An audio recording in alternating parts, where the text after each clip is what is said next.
While I was fixing mom's car, my dad recorded me and posted it on Facebook with the caption, "Look at this loser. He's always been a grease monkey."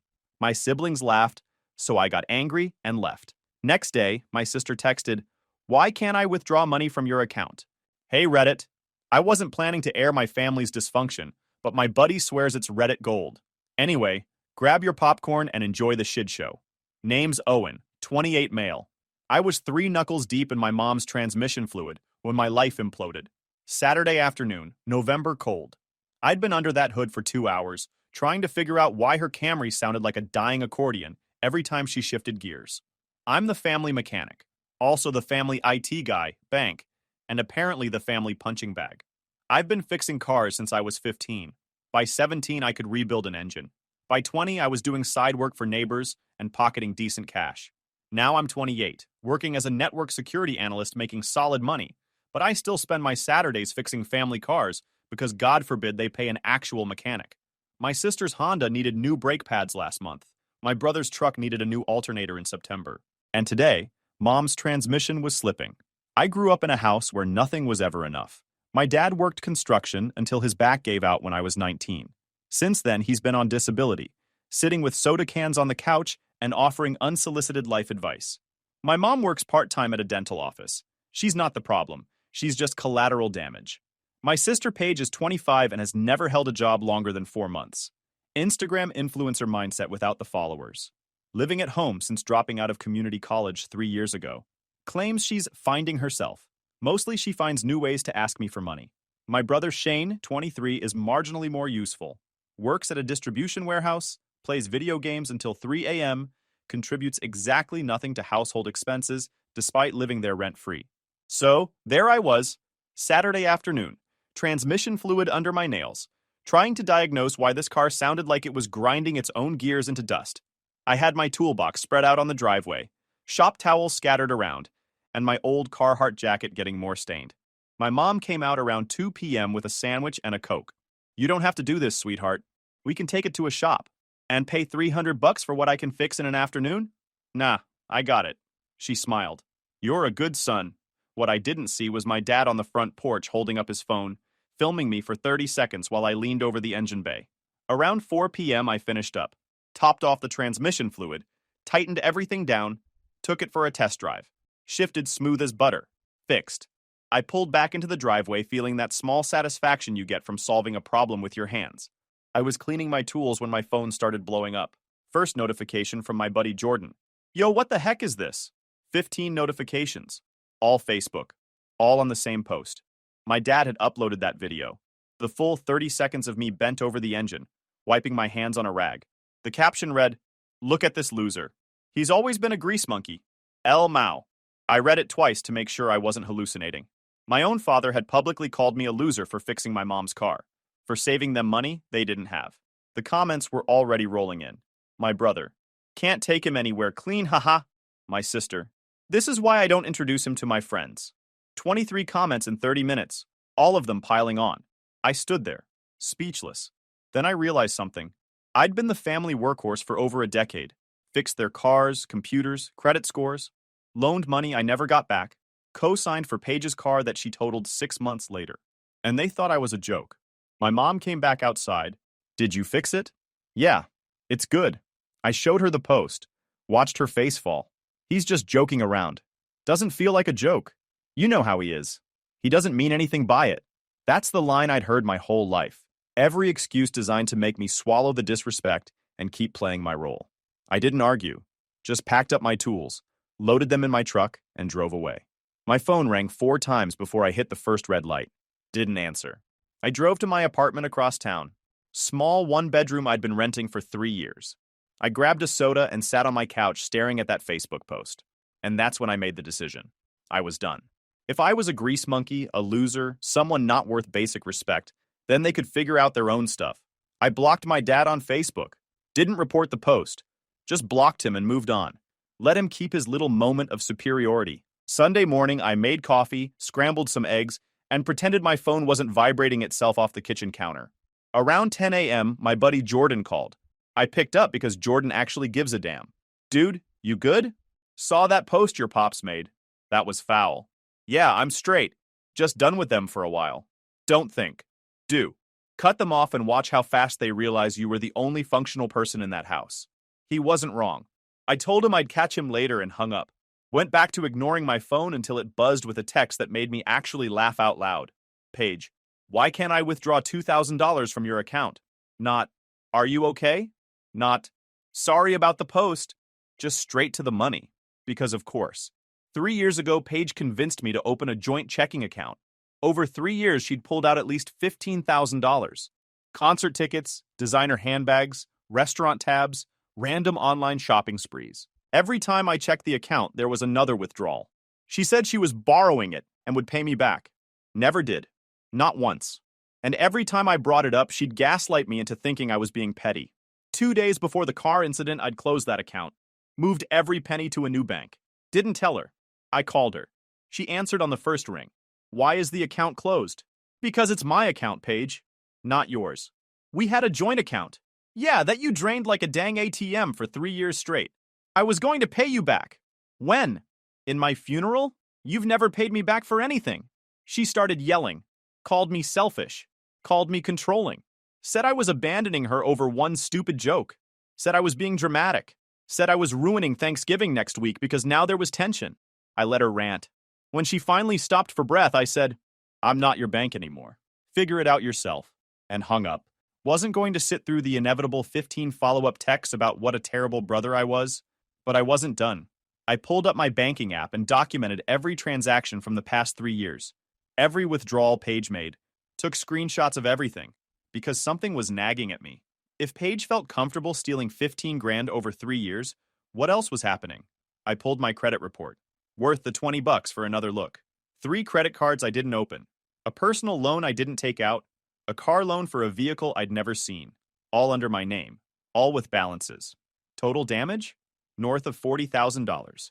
I sat there staring at my laptop screen, feeling my stomach drop. This wasn't just Paige being a mooch. This was identity theft. And there was only one person who had access to my social security number, my mother's maiden name, my birthday, my dad. I called Jordan back. I need you to look at something.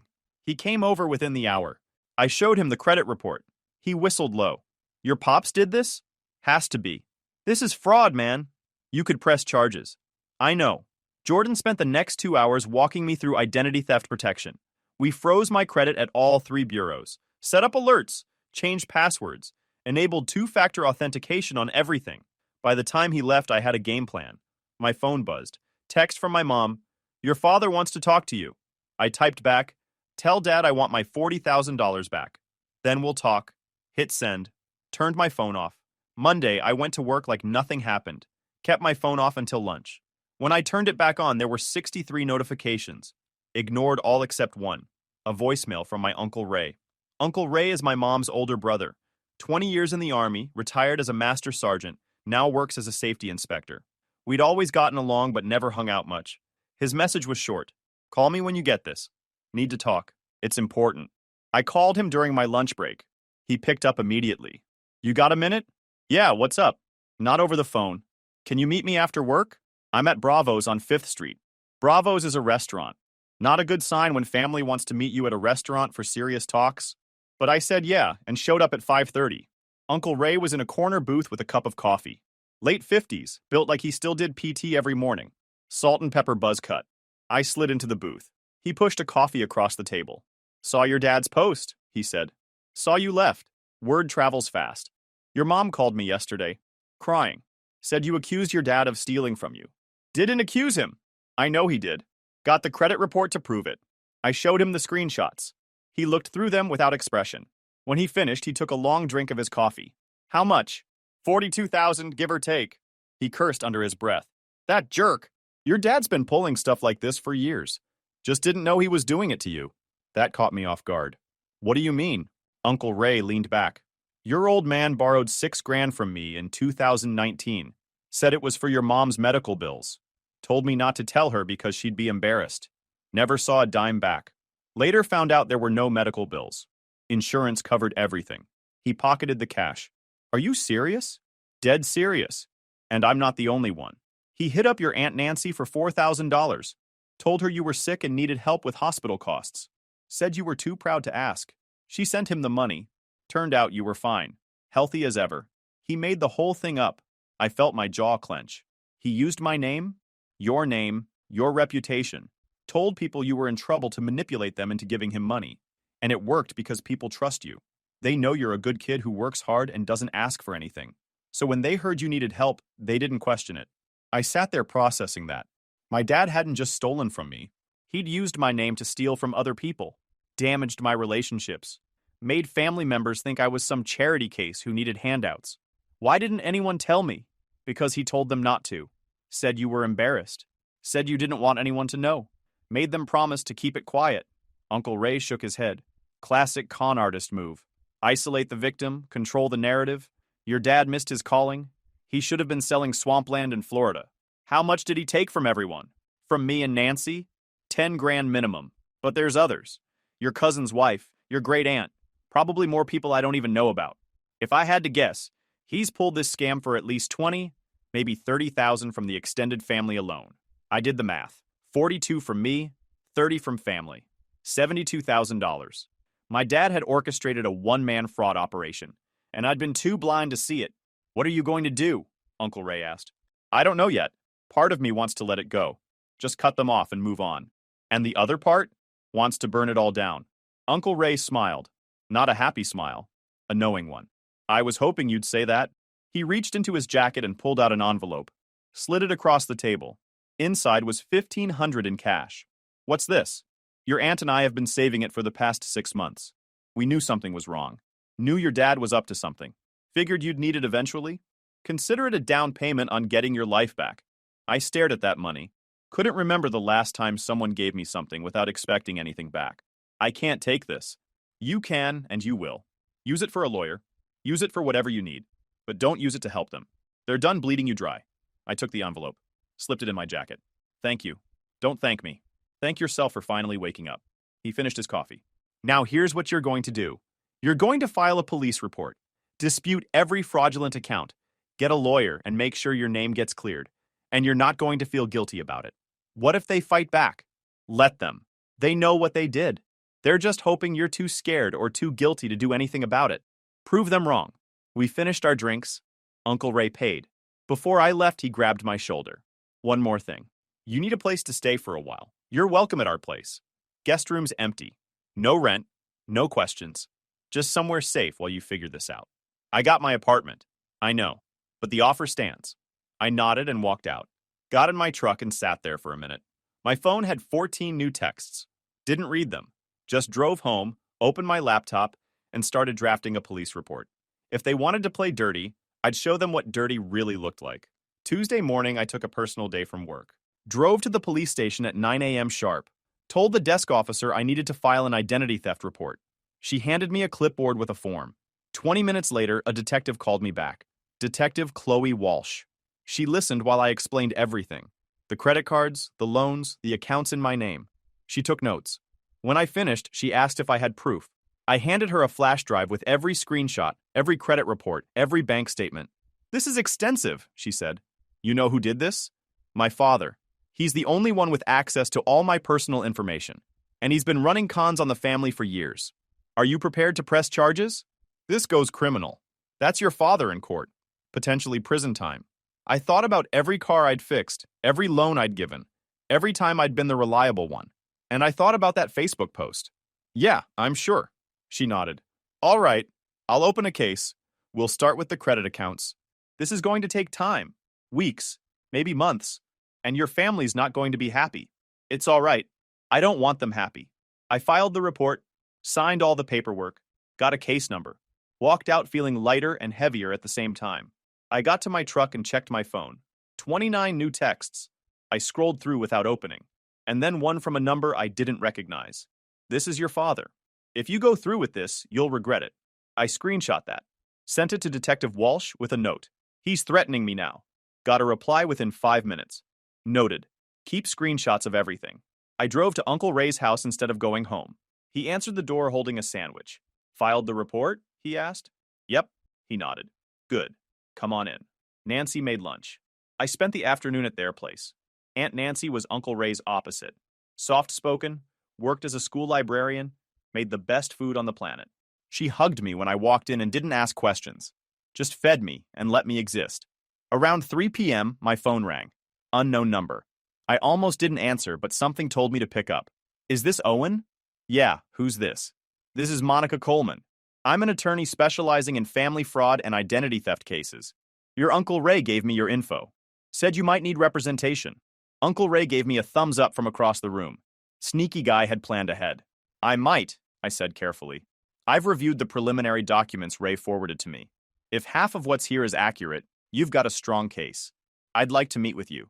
Tomorrow, if possible. My office, 10 a.m. No charge for the consultation. I agreed. Hung up. Looked at Uncle Ray. You called a lawyer before I even filed the report? I called a lawyer 2 weeks ago when your mom let it slip that your dad had been borrowing your credit. I've been waiting for you to wake up. I thanked him and drove home. Got to my apartment around 5 p.m. The front door was unlocked. I knew I'd locked it that morning. But the deadbolt was undone and the door pushed open easy. I walked in slowly. Living room looked normal. Kitchen looked normal. Bedroom door was open. Everything was destroyed. Mattress flipped. Dresser drawers dumped. Clothes scattered. My laptop was gone. My backup hard drive was gone. The cash I kept in my nightstand was gone. But they'd left my TV, left my Xbox, left everything obvious. I called Detective Walsh. She sent a patrol unit within 20 minutes. 2 officers took photos, dusted for prints, filed a report, asked if I knew who did it. I said I had suspicions. They said suspicions weren't evidence, but they'd investigate. After they left, I called Uncle Ray. Told him what happened. He didn't seem surprised. Pack a bag, he said. You're staying here until this blows over. Heck no. I'm not running. Shut up, kid. You're not running. They broke in once. They'll do it again. And next time you might be home. He had a point. I packed enough clothes for a week and drove back to his place. Aunt Nancy had made up the guest room. Clean sheets, extra blankets, towels laid out. She gave me a key to the house and told me to come and go as I pleased. That night I couldn't sleep. Kept thinking about my apartment. About my stuff scattered everywhere. About how far my family was willing to go to keep me quiet. Around midnight, I got a text from Jordan. Yo, your sister's losing her mind on Facebook. I opened Facebook for the first time in 2 days. Paige had posted a long rant. Called me ungrateful. Said I was tearing the family apart over money. Said I'd always been selfish. Said I was dead to her. The comments were mixed. Some people agreed with her. Some were asking what happened. Some were clearly confused. Then I saw my dad's comment under her post. Some people forget where they came from. Sad. I screenshot the whole thing. Added it to my folder. Closed Facebook. Turned off my phone. Let them burn their own reputations. I was building a case. The next 3 weeks moved fast. Met with Monica Coleman, the lawyer Uncle Ray hooked me up with. She reviewed everything and confirmed what I already knew. I had a solid case.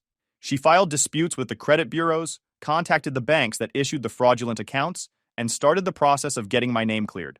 Detective Walsh called with updates. They'd pulled surveillance from my apartment building. Clear footage of Shane letting himself in with a key I didn't know he had. Footage of him walking out carrying my laptop. They brought him in for questioning. He cracked immediately. Said Dad told him to do it. Said Dad needed my computer because there were files on it that could be used against him. Shane got charged with breaking and entering. Dad got added to the identity theft investigation. Mom called crying, begging me to drop the charges, saying I was destroying the family. I told her the family was already destroyed. I didn't hear from Paige at all. According to Uncle Ray, she'd went to stay with some guy she met on a dating app in Tennessee.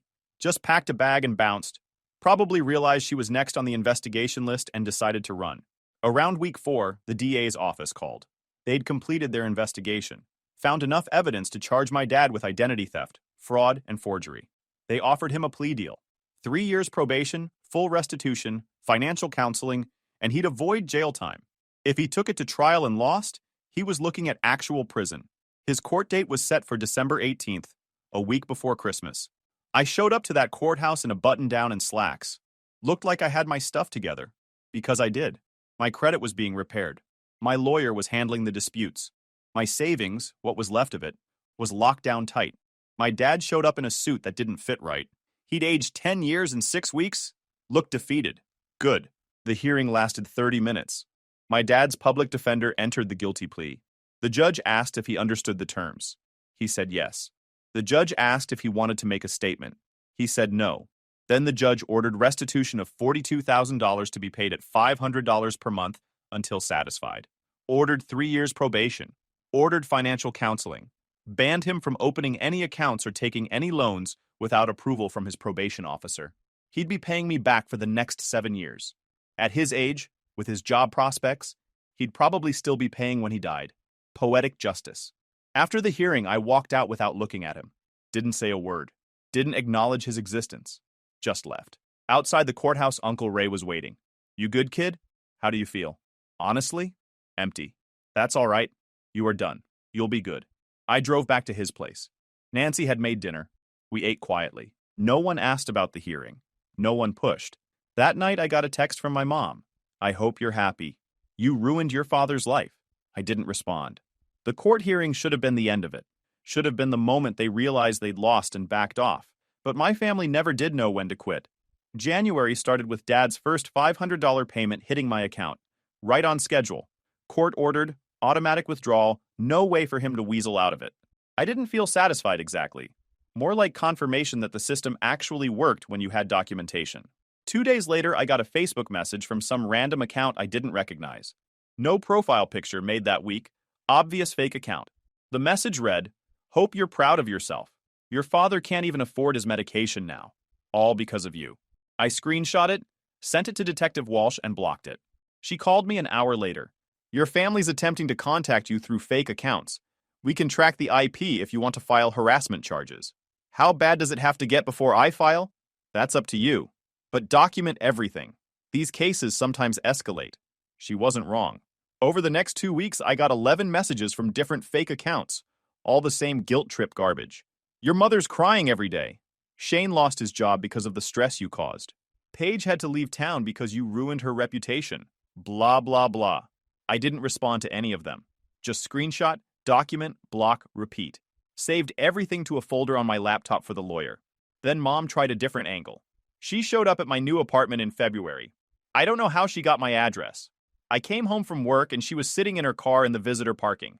I walked right past her. She got out and followed me to my door. "Owen, please. Just 5 minutes." "Mom, don't do this, please. Just leave. Your father's falling apart. He's depressed constantly. The payments are bleeding us dry." I stopped at my door but didn't turn around. Sounds like consequences. But he's still your father. Family doesn't steal 42 grand from their kids. Family doesn't destroy their kids' rooms. Family doesn't post them online calling them losers. That's not family. That's a crime syndicate I happen to be born into. You're really going to hold a grudge forever? I turned around then, looked her right in the eye. It's not a grudge, Mom. I'm just done. Please, he's sorry. We both are. Then he can be sorry for the next 7 years while he pays me back. And you can be sorry for enabling him my entire life instead of protecting me. I unlocked my door. Don't come here again. I went inside and locked it. She stood there for another 10 minutes. I could see her through the peephole. Eventually, she left. I texted Uncle Ray to let him know what happened. He said he'd handle it, whatever that meant. March brought a new development. Shane showed up at my gym. Jordan spotted him first, leaned over mid-rep and said, "Isn't that your brother by the ellipticals?" I looked over. Sure enough, Shane was pretending to stretch but watching me. I finished my set, wiped down the bench, and walked right up to him. "You following me now? I just want to talk. Last time you wanted something, you broke into my apartment and stole my laptop." "Oh, come on. Dad made me do that. I didn't want to." "You're 23 years old. Plenty old enough to say no." "He's drowning, man. The payments are destroying him. Mom's working double shifts trying to cover bills. They're gonna..." "Good. Maybe that'll teach them not to commit fraud." "You really don't care, do you?" I looked at him for a long moment. "I cared for 28 years. Fixed your cars, covered your rent, co-signed your loans, listened to your problems. And what did I get? Called a grease monkey on Facebook and robbed. So no, Shane, I don't care anymore. And unless you want me to press charges for stalking, you'll leave. Now." He left. Didn't say another word. Just grabbed his hoodie and walked out. Jordan came over with a protein shake. "Your family's persistent, I'll give them that." "You good?" "Yeah, I'm just tired." Around April, the messages got nastier. Someone created an Instagram account and started DMing me photos of my parents' house. The lawn hadn't been mowed in weeks. Dad's truck had a flat tire. The gutters were overflowing. The caption on each photo, "Look what you did." Like their inability to maintain basic property upkeep was somehow my fault now. I reported the account. It got taken down. Another one popped up 3 days later. Same photos, different account. I stopped engaging entirely. Let them scream into the void. Then in May, Paige came back. Not to town, but to the family drama. She'd been radio silent for months, living in Tennessee with her new guy. Apparently, that fell apart because she showed up at Uncle Ray's house demanding to know where I lived. Aunt Nancy called me immediately. "Your sister's here. She's asking for your address." I told her I don't have it, but she's not leaving. "Call the cops." "Owen, Nancy, call the cops. She's trespassing. She doesn't get to harass you because she can't harass me." She did. The police showed up and told Paige to leave. She screamed at Uncle Ray on her way out. Said he was a traitor for helping me. Said the whole family had turned against her. Never once acknowledged that she'd stolen 15 grand from me or trashed my room or laughed at that Facebook post. Then July brought the final straw. My apartment got broken into again. Different place this time, better security, but someone still managed to get in. They didn't take anything valuable this time, just trashed the place. So I called Detective Walsh. She came out personally this time, looked at the damage, photographed everything, and sat me down in my destroyed living room. "This is escalating," she said. "They're getting desperate. You need to be careful. What do you suggest?" "Restraining order against all of them. Your parents, your siblings, anyone associated with them. Make it official." I filed the next day.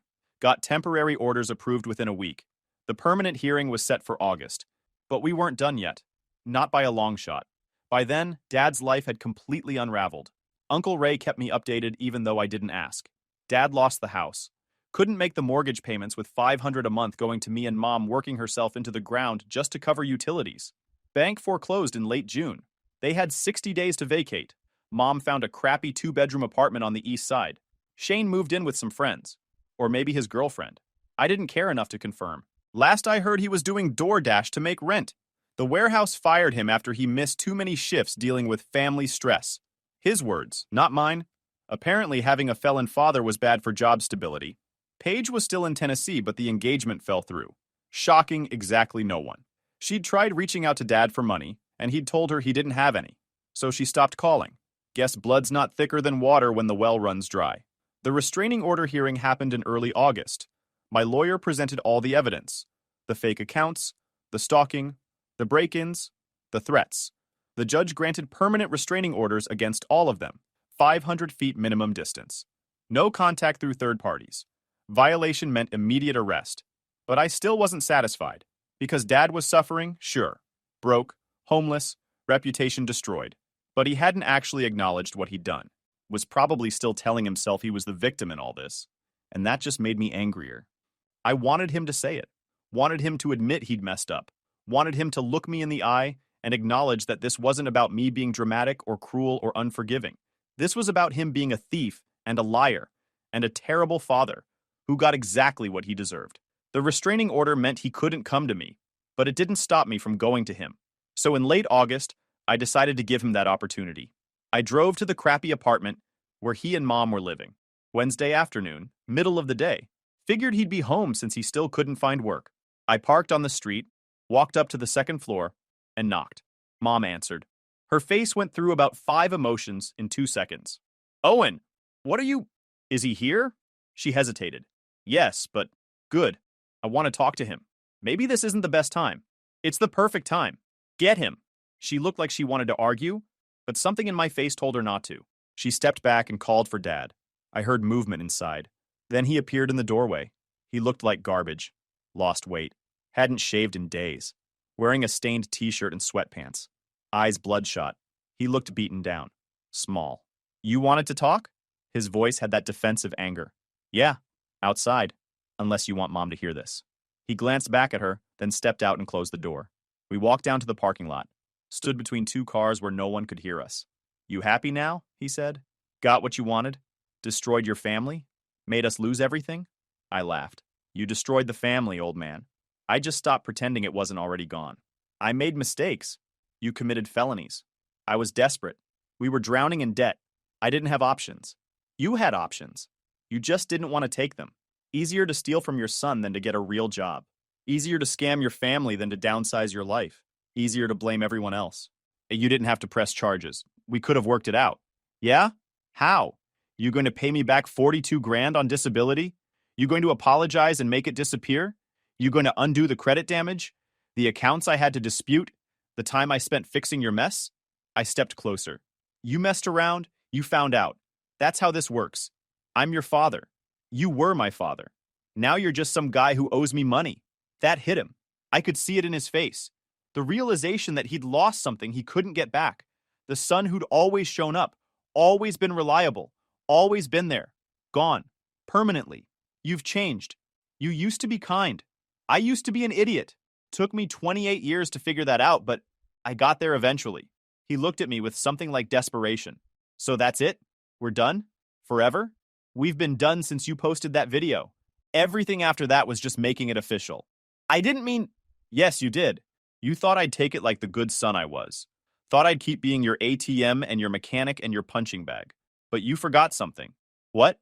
I'm good at fixing things. And when something's broken beyond repair, I'm good at knowing when to walk away. You're broken, Dad. And I'm done trying to fix you. I turned to walk back to my truck. He grabbed my arm. I looked at his hand, then at his face. Let go. He did. Immediately. Like he remembered I wasn't 18 anymore. Wasn't someone he could intimidate or manipulate. Please, he said. His voice cracked. I'm sorry. For all of it. I'm really sorry. I studied his face. Looked for sincerity. Found desperation instead. He wasn't sorry for what he'd done. He was sorry he got caught. Sorry his life fell apart. But he wasn't sorry. You know what the messed up part is, I said. If you'd just apologized back in November, if you'd taken down that post and said, my bad, that was awful of me, we might have worked through it. I might have even let the money thing slide if you'd owned it early and made a real effort to pay me back. But you didn't. You doubled down. Sent Shane to rob me. Created fake accounts to harass me. Sent Mom to guilt trip me. Acted like I was the problem for not accepting abuse. I know. I messed up. I know that now. Yeah, you do know. I walked to my truck. Got in. Started it up. He stood there in that parking lot looking defeated and small and pathetic. I put it in gear and drove past him without looking back. Got home, sat on my balcony with my coffee watching the sunset. My phone buzzed. Text from Jordan. How'd it go? Like putting down a sick dog. Necessary, but not enjoyable. You done now? I thought about it. Yeah, I typed back. I'm done. And I was. Because I'd gotten what I came for. I'd gotten confirmation that cutting them off was the only rational response to people who'd spent years treating me like dirt. I finished my coffee and went inside. And went. Tomorrow I'd wake up, go to work, hit the gym with Jordan, maybe grab dinner somewhere decent. Live my life without the constant background noise of family dysfunction. Dad would wake up in that crappy apartment and make his $500 payment. Month 8 of 84. 76 more to go. They thought I was a loser. Someone who'd always be beneath them. Someone who existed to serve. But they were wrong. I wasn't beneath them. I'd been holding them up. And the second I stopped, they collapsed under their own weight. I was the one who got away. And they were the ones who'd spend the rest of their lives paying for it. YouTube just dropped this new hype feature. If you're hooked on this story, smash that hype button. It tells YouTube this video deserves to blow up, and it keeps even crazier stories coming your way.